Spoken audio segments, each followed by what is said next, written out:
Welcome back. To Marriage Beyond the Veil. Well, it's day 70, so that means it's a jewel. It's a jewel. So, question. Well, um, not so much question. Just want to focus on gift giving, the giver and the receiver. Okay.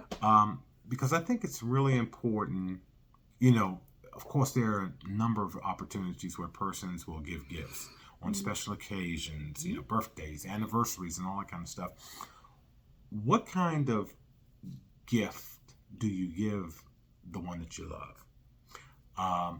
Do you just like, okay, well, it's anniversary, let me go and grab something. It's a birthday, let me go ahead and grab something.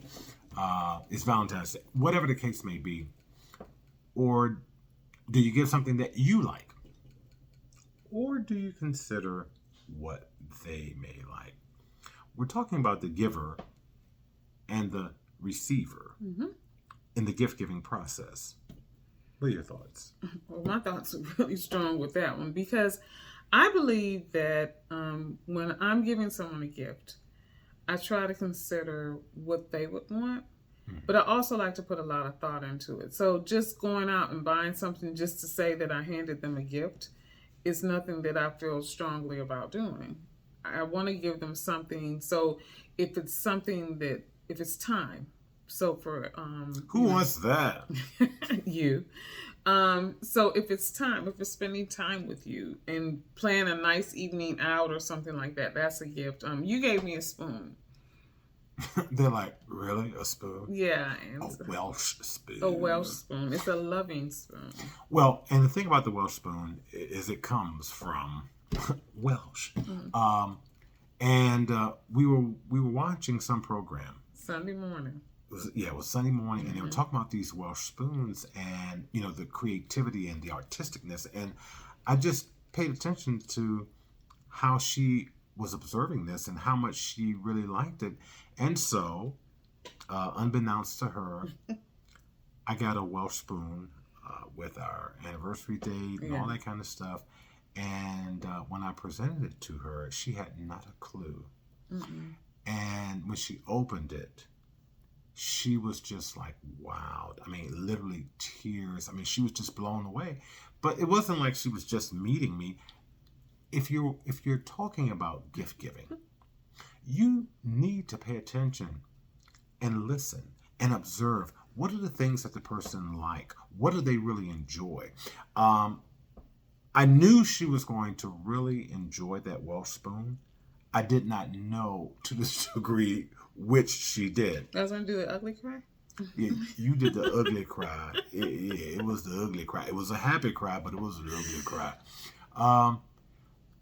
And I think that's one of the keys is really understanding who you're on the journey with.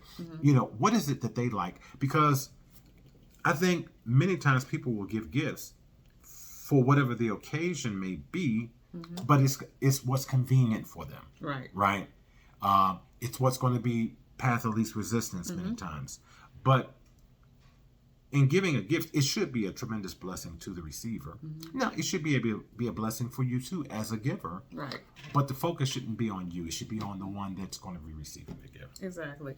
And I really think what's key to that is taking a minute to think about what would bring them joy. Now, in some cases, you may give somebody a gift and they may look at it and go, what is this? What is it?